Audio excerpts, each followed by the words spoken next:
Magandang araw po sa ating lahat mga ka-farmers sa Luzon, Visayas and Mindanao. Nandito po tayo sa taniman natin ng kamote. Nandito po ako para tignan po ang lagay sa ating tanim na kamote. Kung ano na ang kanyang forma.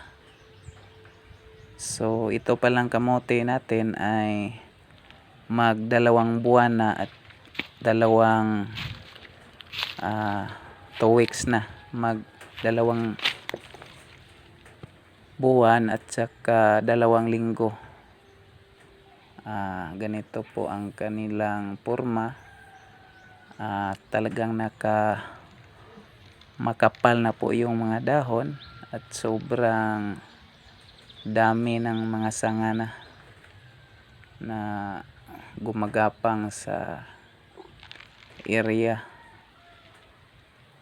So ganito kaganda yung tanim nating kamote at medyo malaki din po ito, kaya mayroon po tayong maliit na pagkakitaan balang araw pag magkalaman na po ito, kasi hindi naman po natin madaling maubos kasi medyo malaki po ito. Kaya yung ibang makuha nating kamote na i-harvest ay ibibenta rin natin para naman hindi masayang. So ganito ang aking kamote. Ito na ang kanilang forma. Maganda po ang magtanim ng kamote kasi madali lang makapag-harvest na po tayo, kasi 3 buwan hanggang 4 ay pwede na i-harvest at mayroon na po tayong mapagkakitaan. So ganito ang kamote kabilis na mai-harvest, hindi katulad ng ibang tanim na matagal pa bago tayo makapag-ani. Pero ang kamote ay madali lang. Tsaka pag may mga masamang panahon ay hindi masyadong masayang, kasi yung laman ay nasa ilalim lang. Advice ko lang pag magtanim kayo ng kamote ay yung medyo hindi flat yung lupa, para pag ulan ay diretso lang ang tubig, hindi mag-stay sa area, kasi hindi po flat yung area tulad nito. So iwas sa mga bagyo, ganyang klaseng mga kalamidad ay hindi po masayang, kasi nasa lupa lang yung laman at mapakinabangan talaga. So first time ko po na magpalaki ng tanim sa kamote, yung medyo malawak po ito, dahil itong area na ito ay taniman ng saging, kaya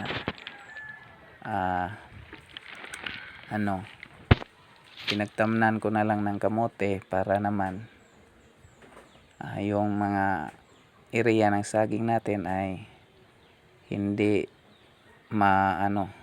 walang mabuhay na mga damo, kasi may nakatanim na kamote. Kaya ganito na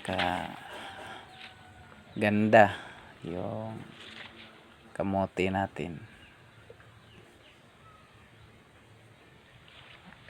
Isang bisis lang po akong nagdamo dito. Kinukuha ko po yung mga damo at yun na, kasi mabilis din ang kamote na lumalaki, kaya yung mga maliliit na mga damo ay natabunan sa mga kamote.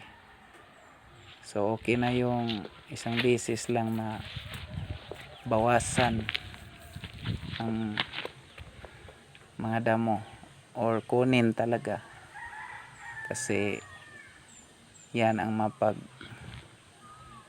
sa atin ng magandang tubo sa ating tanim na kamote. So ganito lang mga ka-farmers ang ating video ngayon about sa tanim nating kamote. Ito naman yung nahuli nating tanim. Hindi pa po masyadong madami ang mga dahon at ang mga sanga. So ganito na din sila. Ito po yung ating pangalawang tanim dito sa kabila.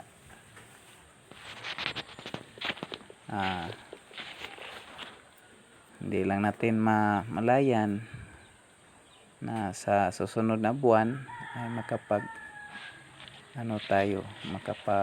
harvest, kasi 2 buwan na po ito at kalahati. Mayroon namang mga laman pero medyo maliliit pa.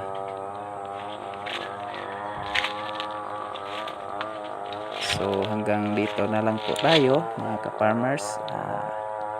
Maraming salamat sa ating nagsuporta sa ating channel at saka sa mga bago nating mga subscriber. Thank you po sa inyong lahat, at sana palagi kayong manonood sa ating mga bagong i-upload na mga video para naman masubaybayan ninyo ang mga video natin na ginagawa about farming. Thank you po sa inyong lahat and God bless. Bye bye.